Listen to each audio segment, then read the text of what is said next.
Hi, I'm Allison Whitaker, a Wright State student and intern with the Dana L. Wiley Gallery. Today we have Jean Koeller, Dayton artist, and her exhibition called Generational Memory. First, I'd like to ask you to go over some of your background with us. I did my undergraduate also at Wright State University. I also did my graduate work at Parsons in New York. And in between those two things, I went to Skowhegan School of Painting and Sculpture in Maine, Wow. Which is a three-month program. It was actually like a semester or a quarter that was there. So, and after that, I've just painted myself to death. Sorry. So, yeah. So tell us a little bit about how you got to this point with this series. Okay.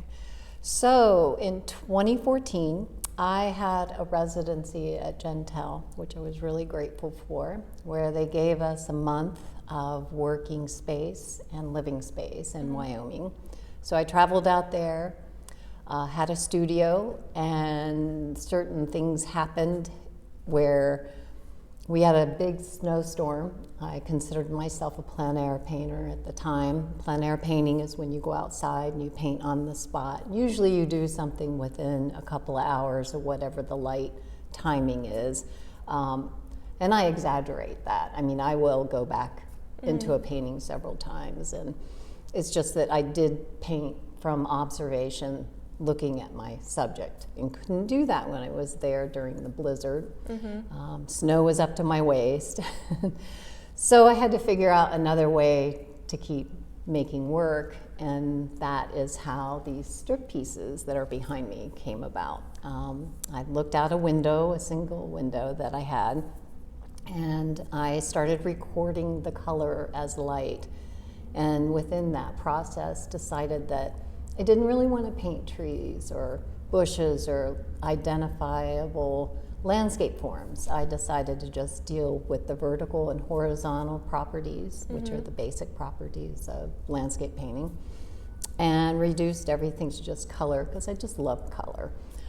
Didn't know how I was going to do that, but it just sort of came into the process of painting and mixing color. So I would get up every morning and begin looking at the first light or even dawn before the sun came up, and started mixing color just in piles and put them on this gigantic palette that was there.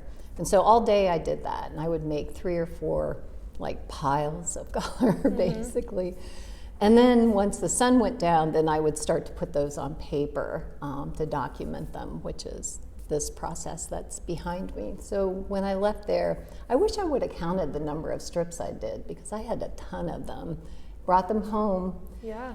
Thought I was going to continue that process, but I didn't. It didn't feel right. It just felt sort of like I was faking it, or just the light was so different. Also, Wyoming was wide open spaces. We were in cattle country, and I live in almost a valley. I mean, it's the lower part, so I'm inside trees, so it was just very different in terms of looking.